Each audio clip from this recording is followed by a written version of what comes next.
let's just start with the recent storms that have left many still without internet after more than a week. What happens when this kind of weather occurs, especially when it's unexpected? When it hits the county, what does the county have to do? Well, this is what we do. If we think something's going to happen, and all credit goes to our emergency management department, Joshua Hawkins and company, they pre-plan for every emergency that can possibly happen. And so we track the weather really every day. They do. And so we know when it's coming. Plus we have close relationships with meteorological agencies that send us reports. It could be the reports we get from Duke Energy, the National Weather Service, all of those. So we have some idea. We may not know the gravity, but we have some idea something's coming. But we have contingency plans on how to address this. We will man the Emergency Operations Center if necessary, 24 hours a day, 7 days a week, as long as it takes. Our roads and bridges crew are prepared for these things. I think the first day after the storm, we removed 80 trees from the roadways. Our roads and bridges people and our facilities people were absolutely outstanding, on the job, working very, very hard to clear the roads, to make everything as much as they could make it better. So that's what the county does, and we will continue to follow up. Right now, you may have seen a note from our assessor. We are going to see if we can qualify for a special federal emergency relief. And I advise everybody, if you have storm damage, to get in touch with our assessor's office and let them know so they can come out and do an assessment for two reasons. One, we may be able to qualify for some funds that can assist these people, special loans, but also can impact your tax bill. So you need to do that. I can't stress that enough. And we're set up to do that. We know how to do that because we've practiced it and tried to do it. And naturally, all the county leadership, I started that day, and everybody started way before me, but I started at 2 o'clock that night, and we pushed it until, we saw some relief starting around 5 o'clock or 6 o'clock, getting everything cleaned up. But we're geared for that. People don't know that that's what the county government does. Plus, we provide assistance to other towns. But the hardest hit area was really the city of Anderson, and also the town of Honeypath had some severe damage. So we were on it. We prepare for it. If we could make it not happen, we would, but we try to make everybody's lives better as fast as possible. When you mentioned downtown Anderson, a lot of roof damage to some of the older buildings. Did the historic courthouse renovation fare okay? It did, and we're so thankful for that because we were kind of not in the eye, but there were 75-mile-an-hour straight line winds. National Weather Service hasn't said it's a tornado yet, but 70-mile-an-hour straight line winds, that's pretty rough stuff. But no, everything was here. The scaffolding held, the new roof. We haven't put the decorative tiles back on, but the new roof held very well, so it came out all right. We did very little damage that you could see on county buildings. Now, we did have some flooding with some of our sewer operations, but our sewer crew was out at the same time taking care of that to make sure everything flowed very well, so we did that. What's the timetable looking like? Is they still on schedule to finish the courthouse here, the historic courthouse? I talked with the construction people the day before yesterday, and I said, every time that y'all start to move, you get hit with bad weather. So allegedly August, but with the number of rain days, that's a goal. But they have been hammered with bad weather ever since this project started. So there's money in the budget when things like this happen to move and to take care of it, right? We don't just decide to do it that day. There are contingency plans for just about anything that can happen in the county. That includes if something happens at the nuclear plant in Oconee County, if we have bad weather, just all kinds of different things that we can do. If there's an outbreak of some kind of disease, and we're constantly training and constantly working with these people, our people, to make sure they know what to do. And then naturally we coordinate with the Public Works with the different towns in the county to assist them because we have more capability and more larger machinery. Well, speaking of the budget, the council's working on it right now. They passed just in name only the first reading so they can stay on track. What are the biggest challenges in this year's budget? The biggest challenges is making sure that our law enforcement people are paid accordingly. That's one of council's number one goals. Health, safety, and welfare being the three top priorities. So that's one of the things of which they will do. And we're also waiting to see what the state budget is going to do, because we've got some assistance in the state budget that we're hoping to get, and hopefully we'll know that by the end of June. So we're kind of here waiting to see what they're going to do, and they've been very good to us. So we're going to see where that goes. Well, they seem to do this every year, cause the counties to have to hold their breath waiting. But I mean, their deadline is June 30th, just like ours is. And I mean, they have things to go. They have to get budget estimates from their economic advisors and all of that stuff. So it's not something they're trying to do to make people's lives hard. It's just they're dealing with the same thing that we are. But it'll all come together before the legislated deadline of June 30th. Well, for people who haven't done a deep dive into the county budget, what are the big ticket items? What are the things that cost the most? Law enforcement is one of them. Solid waste is another one. As you know, we run those convenience centers, and we pick up all the garbage, and we provide the landfill, the C&D landfill, construction and debris. That's a very large organization. We also are in charge of making sure people don't litter. We're also in charge of cleaning up litter, and usually that's in horrible locations. So those are some big items. But if you took one as the biggest, it would be law enforcement. But then we have other ones. Our roads and bridges department, we have a great number of people there, which are absolutely vital, especially from last week. And they're always out working. And they're also, in addition to doing paving and doing things, they go out and try to find low spots and see if we can do something before the heavy rains come, that we won't have a problem with that. Those are really the biggest ones we have. And naturally, personnel is the largest thing in the budget, sheriff, us combined. But we still, for a county of this size, not my numbers, we still run with fewer employees than other people our size, because we do like to run, council wants us to run lean and efficient. And thank goodness we have a lot of Anderson County employees who have been here for a long time, know the drill, still have a passion for the job and love public service. So that allows us to do a lot with not as much as other ones. What does county have to do based on the growing population to meet those services without raising millage? I mean, I'm assuming $1 still buys $1 worth of services. Well, $1 is not $1 yesterday, and it'll be a different amount you can buy with that dollar. But we have been blessed with growth that allows us to take care of some of this. Also, being lean and frugal helps us to deal with this. It's a balancing act, but you don't want to put a burden on people's taxes.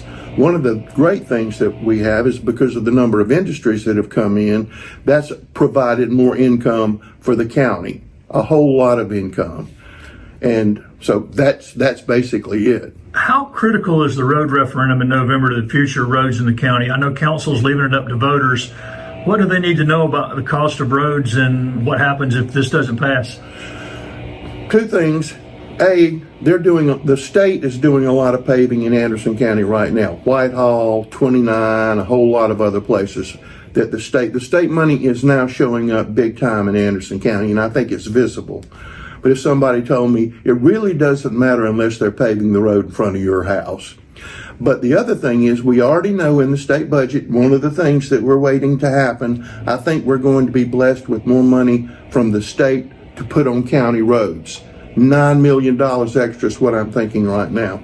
Another significant development on the road tax. Right now, the way the law reads is that it is a tax on everything, including food. There is a bill, it's already passed the Senate, thank Senator Gambrill for his hard work on this, that we will have the road tax, but it will not apply to food and beverage, which is a key consideration.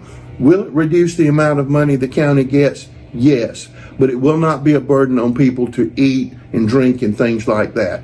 Now, that is in the Senate. It has passed the Senate. It's going to go to the House Conference Committee, because the Senate has a budget, the House has a budget, then they pick House members, Senate members, and they go into conference and they iron out all the details. So we're hoping that that's going to be the case for two reasons. One, Greenville County is doing a referendum too. And they, just like Anderson County, don't want it to apply to food. So our two counties are working on that. Charleston, they'll tax anything, okay? But all you have to do is change one word from will to may. And then that would give the county council the ability to take it off food and beverage, which they would do. So that's where we are. But if we don't have that, the roads are going to continue to deteriorate. It's just a fact. It's just a bona fide fact. Speaking of roads, Anderson County just completed the Great Anderson County Cleanup. Looks like they picked up almost 5,000 bags. How busy has the litter officers been and the convenience centers been? They're always busy, but during that Great American Cleanup, thanks to Greg Smith and his people, it's a big thing. I've said this many times before. We have litter officers. Now we have codes enforcement, which we've combined with litter officers, that allows us to attack a lot of these dilapidated houses so we can, address the litter situation at the same time that they're either being condemned. And again, the Sheriff's Department, thanks to them, they have 2 crews dedicated to picking up litter in hot spots. But nothing's going to change until people quit throwing stuff out the door. Nothing's going to change. You got to quit throwing stuff out the window. You got to quit putting trash out on the side of the road. I mean, we're paying for people just being selfish, is what I call it. Absolutely selfish. Our magistrates have gotten better about making people pay for littering. I think the consciousness about it and the importance of it has reached such a level that they are doing more to punish these people. Are recycling numbers going up? Recycling numbers are good. And again, we're one of the few places that still recycles glass, at least in our area. And the numbers are good. They can always be better because all of the stuff that we get, and I've said this 1,000 times, we sell that to keep down the amount that people pay for solid waste department. Cardboard is still the number one item that we can. Aluminum is good and steel is good. Those are the ones. Plastic and bottles, not so much, but thank goodness, because of our solid waste department, they have found people who will buy these items. We still have a problem with tire recycling, and we have been working with the state legislature to help us do something. We get X amount of money to do away with tires. It's not enough. It is absolutely not enough. And you need to find either the manufacturer or who sells them or something to find a way to make it easy for us to recycle tires and not put that burden on the taxpayers in general. So it didn't get through this legislative session, but we're primed for next legislative session. Anybody who's been down to that facility in Iowa where you do the tires, it's just overwhelmed almost. Yes, it is. The county added more than 250 jobs since last time we met, 200 from the Smurfit Kappa. It was the biggest announcement, I guess. How did that group choose Anderson County, and how does their presence help diversify manufacturing? Well, I'm glad you asked that because you have a situation. Let's take Electrolux, okay? A longtime member of the Anderson County industrial family. And they just donated something to the community at AIM yesterday. And they always donate things to AIM. But they had 3 shifts, okay? Now, because of market fluctuations, they only have 2 shifts. They did not lay any permanent people off, but some temporary people lost their jobs. So whenever somebody says, we have enough industry, you have enough industry until somebody goes, you know as well as I do that they're closing Red Lobsters all across the country. If you worked there for 20 years, you might be looking for something to do. Capitalism is the best system known to mankind for allocating resources. It just absolutely is. But it's also a destructive process. If you're not making it, you're not going to be here. So you have to maintain the number of jobs. I think our unemployment rate's around 3.2%. And people said, well, that's too low. Well, you and I remember when it was 12%. I'd rather have in the 3s any day of the week. And it seems like these companies are coming here and they're finding people to work. And you just broke ground yesterday for another company over there, and we've got more that we're going to be fixing to do because you never know when somebody's going to close their doors. You just don't know. And Michelin just announced another $58 million investment, 51 jobs. And I think it's overlooked sometimes. They talk about the county recruiting industry, but retaining those companies once they're here, how much of a challenge is that? That's because we specialize in assisting companies that are here that request it, or we find out about it, because if you request it, we're going to do everything we can to help you. If we happen to know or have connections or something like that, then the county is going to work with you in any way, shape, or form to help you be successful. Getting it is when you have the fun, you have the announcement. Making sure you have good relationships with all the major employers, even the smaller employers, because we don't make a difference on who's who. If you've got 5 people and there's something we can do to help you, we're going to do it. So you have to do that. And the international companies particularly will just pick up and leave if they don't get serviced right. Absolutely. Just shop around. And, Yeah. I mean, when you're dealing with companies may have 50 locations worldwide, you know? They know how to move and groove, so we want to make sure we take care of our people. Any other big announcements on the immediate horizon soon?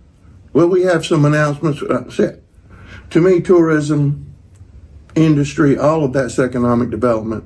And we're hoping to get a letter today from the state that will allow us to proceed with the cleanup of the Equinox mill. And we are on pins and needles to see if we get that letter, because then we will be able to clean up that entire old mill site and turn it into housing. And it will be a beautiful part of Anderson if we get that letter today. And I'm hoping we do. The cleaning it up's one thing, but being able to extend downtown that way, and the whole vista of downtown will change once Equinox is cleaned. When you start moving, there's 2 projects. One that we partnered with the city on right across from the farmer's Chemtex, market. right? Yep. And then Equinox right there. It will be moving in that direction. And we're also aware that this has happened in some other places, that it will be housing of all types. Not just flat out gentrification where you buy up this land and then you run all the poor people out, okay? Because we have a Like lot. happened in Greenville. So. Yeah, I'm not mentioning names, but like we have a problem, and everybody does, with affordable housing. So we make sure that that's a component of everything that we do. You mentioned tourism. The towns have been humming since last time we met at Spring Jubilee, Chili Cook-Off, Soiree, Star Spring Festival, Iowa Spring Depot Days, County Fair. How important are these events just to the county in general, whether it's economically or just from a sense of a place? It's a sense of pride for each one of those towns, and I attended several of them. And it's just a sense of pride, a sense of place, and gives people something to do. What you have in Anderson County right now is you have people screaming for recreation and entertainment. That's what people are really looking for. If we had a magic wand, we could build 100 pickleball courts and they would be absolutely filled right now, because we get calls all the time. Well, we need more pickleball courts. And then you get into the battle between the pickleball people and the tennis people. Well, you know, there's tennis courts. I didn't see anybody playing over there last week.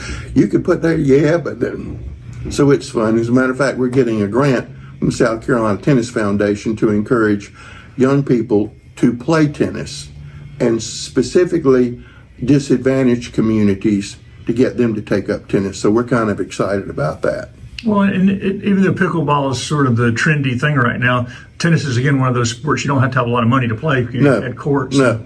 And there used to be a lot of municipal courts in Anderson. Yep. But when we get this grant, we'll be able to provide some of that equipment. No cost to the taxpayers of Anderson County.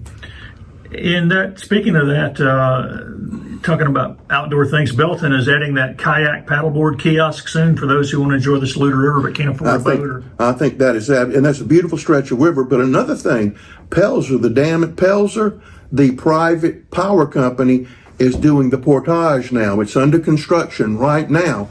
So you will be able to go past that dam and go on down towards Williamston, which we're very excited about. And that private hydroelectric company is doing that. So that will, it will increase the ease to continue to keep going down the Saluda River. And that sort of brings me, I was going to say that we got the Saluda River Rally coming in just a couple of weeks as well, and there'll be some changes this year because of that. Yes, absolutely. Because they're working on that. That stretch won't be open this year. But yeah, and we have some rudimentary trails at the 28 acres that the county bought. The trails that are there, they were done for free for us, but they're primarily trails to allow us to work towards our ADA goal of making those accessible to everybody. But now we have some paths that we can get around over there. Let's talk about Broadway Lake for a second, because y'all recently did something. They made life jackets available out there to swim, but the county also recently imported somebody to help control weeds that are choking off some of the lake. Remind people what y'all did and what problem it solves. Well, we work very closely with Friends of Broadway Lake and the residents of Broadway Lake because that is a county lake. Okay, we don't share that with Used the to Corps be of the Engineers. big lake in the upstate. Yeah, but we don't share that with the Corps of Engineers or anybody else. It's our lake. And so the invasive weeds were taking over again. So the county, working with DNR, Councilman Davis, Councilman Elgin, what do you think you want here, the alternatives? And the people there said, we want those carp back. So we got a bunch of carp who eat all of that There's some vegetation. big fish too. Big fish. And so they're busy cleaning up Broadway Lake right now as fast as they can. They work cheap too. Don't Yes, they work very cheap. Any chance that it's going to need to be dredged again out there? It needs to be dredged right now, but to do that dredging, it probably costs $35 million. The last time it was dredged when Congressman Butler Derrick was in office, and he got an earmark to dredge it. That was the last time it was dredged. And you get a lot of silt coming in that area. So a solution has to be figured out on what to do with that because that time's coming. Yeah, you can see it when you're out there Yes. now. And but that McFalls Landing and the Gracie Floyd Center is booked a year in advance still. People want the Gracie Floyd Center. I mean, as you know, sometimes we rent out 3 times a day, and easily we'll rent it out for a day event and a night event. And Green Pond's in prime time now. Just had that huge college championship. Anything else coming immediately? We have a tournament this week for local people and people who aspire to reach higher levels on the bass circuit. Last week we had one of our favorite events. It was for military veterans, and you had to be in the military, former military, or an employee of the Department of Defense. If you weren't that, you couldn't participate. So we had a lot of veterans fishing out on Lake Hartwell, and we were really excited about that. And then we have, as a matter of fact, there's a meeting going on today with Vets Helping Vets, our Anderson County Vets Helping Vets. Kind of mention something else about them, about helping them with the tournament to put on to raise money for them to build their new facility. But I will tell you this, Vets Helping Vets, our Anderson County group, they've organized litter teams. And if you see a bunch of guys out on the side of the road picking up litter, it's Vets Helping Vets. And they just do it. Well, they cut everybody's grass that they can to help people out, and they don't charge for that. And so now they've taken on cleaning up Anderson County, picking up litter. I mean, what an organization is that? The Civic Center has added a new concert series, the Legends concert series, runs through October and is finally bringing some variety out there. I'm looking forward to that. And people say, well, they're tribute bands. And this is interesting to me, okay? A lot of the bands that are touring, that are the bands, may have one living member. So, And they're barely hanging on. so where's the tribute band coming in? You know what I'm saying? But a lot of these are very good. A lot of them have good track records. And people love them. Other places have been doing that, and I'm looking forward to that. Valhalla sells out all the time. And that's 4 weekends, and so we're looking forward to that. And so that's going to be more entertainment out there. So we have some other things. Celebrate Anderson this year coming up. We're going to have a free concert Saturday night before the big concert on Sunday. So we're looking forward Who's to coming having on Sunday? Do we know yet? Not yet. I would tell you, but we don't know yet, to be honest. Well, back to the Legends thing too. One of the other things about that is it's affordable for people. They aren't $70 and $100 tickets. No, it's reasonable for a family to go and have a good time, and that's what you need. You don't need exclusive events just for people who can pay $200 a ticket. And you talked about the importance of that. Is there any decade-long plan to ever bring an indoor auditorium here with a stage and stuff? Anderson seems to be missing that. Other communities. There was a meeting with people yesterday about Performing Arts Center, just kicking around some ideas. AU? Possibly with AU, possibly with a private entity. But yet the discussion took place on that yesterday. But one person doesn't want to take on that whole task. But I think Anderson, with its own version of the Peace Center, or something like that, would go over very well. But I mean, you look at the Opera House in Abbeville, they have something there almost every night and day. Newberry Opera House, no, we replicate that. Walhalla, which I know you go to a lot. I mean, those places pack Spartanburg out. Memorial Auditorium is small, but it packs out all the time. And they packed out. So that's one thing that I think Anderson County's lacking, and I think it would be very well supported. It is something we have been missing. Farmers market's been open several weeks now. Any update on how the spring market's going? It looks pretty crowded. farmers market. Sharon Niccometto does a great job. It's going to be another banner year, maybe our best year yet, but last year was our best year yet, and the year before that was our best year yet. There's a big desire to go to farmers markets these days, and so we support that. Council makes sure everything's taken care of, so we're looking forward to that. Have we outgrown the facilities at time somewhat There's a bigger? possibility that sometime we may have to look in another direction, but outgrowing a facility is good. But people need to realize that we use that other than just for the farmers market. People rent that out for car shows, for family events. It's a venue that's available to the people in Anderson for a very reasonable price. Now, it's a farmer's market. Spring, summer, and fall, it's perfect. Winter, a little cold there, but it's available.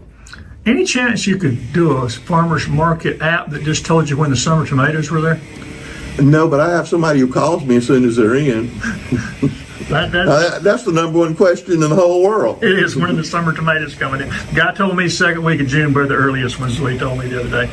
I guess finally, early voting begins for the June primary next week, and we've talked about this in the past. Any chance the county will add voter registration booths at the farmers market or some other events or something? That would be done by the election commission, and the election commission has a board.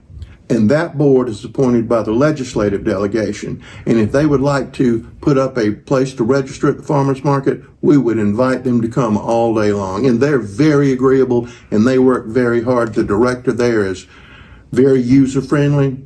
So, if somebody would suggest that, it would probably happen. Well, yeah, I mean, that's one of the, like I said, one of the friendliest groups. I've watched them work with people who Yes. walk in there lost and they're like, Yes. but I think they're game for it. That's why I think, getting them at that in events. Well, she goes around the county and talks to people in groups about what they can do, how to do it, and things like that. So, yeah.